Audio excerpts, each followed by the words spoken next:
Supreme court में places of worship act पर गुरुवार को सुनवाई हुई। शीर्ष अदालत ने इस पर केंद्र से 4 हफ्ते में जवाब दाखिल करने के निर्देश दिए हैं। वहीं कोर्ट के फैसले पर उत्तर प्रदेश जमीयत उलमा-ए हिंद के कानूनी सलाहकार सैयद काब रशीदी ने कहा कि सुप्रीम कोर्ट ने साफ तौर पर आदेश दिया है कि जब तक हम प्लेसेस ऑफ वर्शिप एक्ट 1991 को चुनौती देने वाली याचिकाओं पर सुनवाई कर रहे हैं, तब तक भारत की कोर्ट भी कोर्ट मस्जिद या दरगाह को लेकर कोई भी मुकदमा दर्ज नहीं कर सकती है।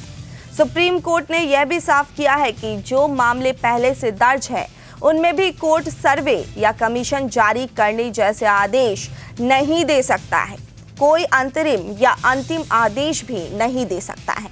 मैं समझता हूं कि यह एक बड़ी सफलता है और एक कानून के छात्र के रूप में मुझे लगता है कि सुप्रीम कोर्ट इस संबंध में एक संवैधानिक पीठ का गठन करेगा जो आगे बढ़कर इसकी वैधता पर फैसला करेगी।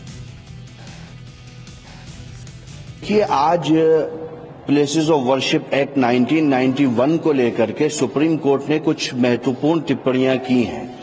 Jamiat Ulama e Hind under the leadership of Maulana Arshad Madani साहब सुप्रीम कोर्ट में गई थी और जमीयत उलमा-ए हिंद ने इस पर जल्दी सुनवाई करने के लिए मौलाना अरशद मदनी साहब की क़यादत में CJI साहब को लेटर भी लिखा था कि आप जितना जल्दी हो सके इस केस को कंसीडर करें, सुनवाई करें, ऐसी रिक्वेस्ट है, क्योंकि भारत में बहुत ज्यादा इस तरह के मसाइल को उठाया जा रहा है। तो आज मैं ये कह सकता हूं कि जमीयत उलमा हिंद के लीडर मौलाना अरशद मदनी साहब के इस रिक्वेस्ट पर सुप्रीम कोर्ट ने आज सुनवाई की और 2 बहुत महत्वपूर्ण बातें कही हैं। सुप्रीम कोर्ट ने स्पष्ट रूप में यह आदेश दिया है कि जब तक हम प्लेसेस ऑफ वर्शिप एक्ट 1991 को चुनौती देने वाली याचिकाओं पर सुनवाई कर रहे हैं, भारत का कोई भी कोर्ट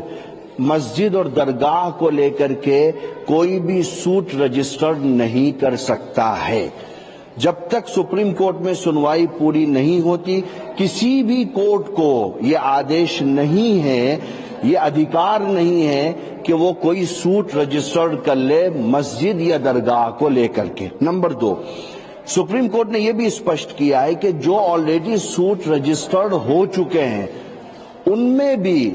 कोर्ट सर्वे या कमीशन जारी करने आदि जैसे आदेश नहीं दे सकता है, कोई अंतरिम या फाइनल ऑर्डर भी पास नहीं कर सकता है। ये जमीयत उलमा हिंद की मौलाना अरशद मदनी साहब की लीडरशिप में मैं समझता हूं कि बहुत बड़ी कामयाबी है और मुझे ऐसा लगता है एक कानून का विद्यार्थी होने के नाते कि सुप्रीम कोर्ट इसमें कॉन्स्टिट्यूशनल बेंच बनाएगा जो उसकी वैधता पर आगे जाकर के फैसला करेगी।